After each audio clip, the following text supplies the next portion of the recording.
Hey everybody, Jasper Jones here, and I took a few days to learn the new updates that Google's about to do on their search engine optimization, essentially SEO. As an artist or band, why do we care about SEO? Well, you think about it, we are very curious creatures. We're always looking up things. If we want to know something, we Google it. If we want to know about somebody, we Google that person. And what happens is, as you may have seen, which we're going to look at, a Google Knowledge Panel is what comes up when you are a known person or somebody that's, to the public that should be known. So as a music artist or band, you want to have a Google Knowledge Panel created. The thing is, we can't just create one. You can't just sign up for Google's Knowledge Panel and start creating one and filling in the information and your social media links. It doesn't work like that. Google creates one for you. The way Google creates Google Knowledge Panels is they search the internet, essentially scrape the internet, find the information, and they put it all together. So essentially, as a music artist or a band, we have to speak Google's language. In order to do this, Google uses high authority websites. They use their own shows and Google News websites to create these, but there are ways around this. In this video, I'm going to tell you how you get your Google Knowledge Panel and how to fill in some things by talking the Google language. First things first, you need a website. That's the first thing that you're going to want. It's the easiest way to get a Google Knowledge Panel. You may have Googled yourself, and maybe you do have a Google Knowledge Panel without a website, because there are a few ways of doing this, but having a website is the first step to do this quickly. The first things first, though, you have to realize is we don't know when one will be created with you, because we don't know when Google's going to scrape your website. It takes time. It could take a couple days. It could take a month. I've seen up to 2 months before a website gets scraped in order to create your Knowledge Panel. And all the information may not be there, but there's ways around this, and we're going to go through that now.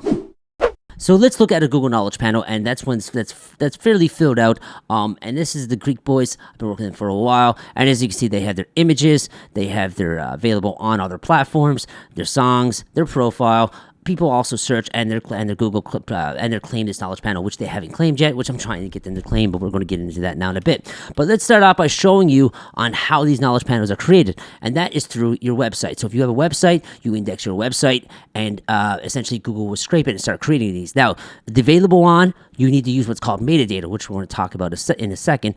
But coming down here, in order to get your social media profiles, here's a little tip on your Knowledge Panel. Say if you have a Knowledge Panel, but all your profiles are not there, it's really important that you put your social media links on the footer of your website.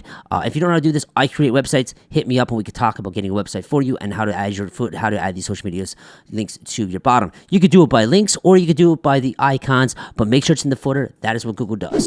For the images, it's really important is you need to get on a high authority website. It's really hard to get these images there, but as you can see, we have them on Title, the Fader, Complex. These are some high authority websites. So getting these images on your Google Knowledge Panel will take time because it needs to be on high authority websites, but they will be there once you do some PR campaigns and you land on some websites. Here's another tip is if we actually save these images right now, you're going to see a thing here. You're going to see a pattern here. As you can see, I'll save a couple of these. On the bottom here, we're looking at, see how they're using underscores and hyphens? Use hyphens. So if your name is, the Don, the hyphen Don, Google just likes that more. And you always want to name these a certain way because Google likes that and they will be more willing to be able to put this Knowledge Panel together. Okay, let's talk about metadata. Metadata is super important and you can't confuse metadata as the title of the file.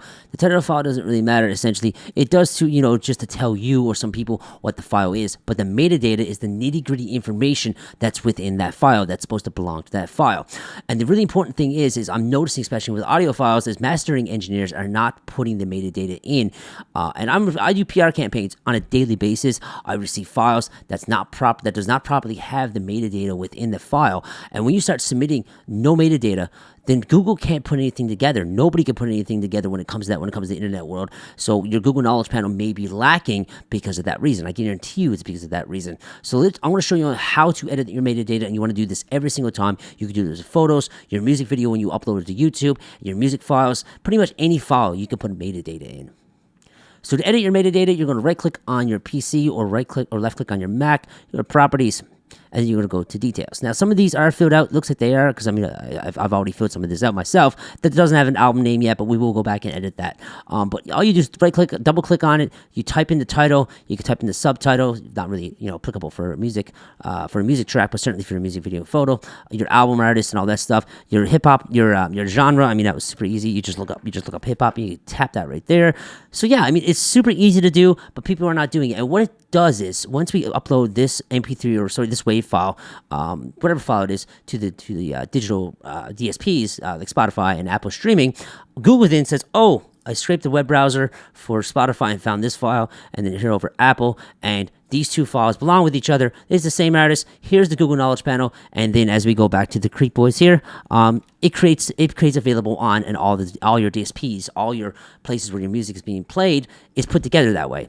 So basically, essentially, you want to do that for, again, your music files, your video files, as well as your photo files, especially your photo files. You can start uploading it too. You can start taking some files and editing them and putting them on Instagram to help you with that as well.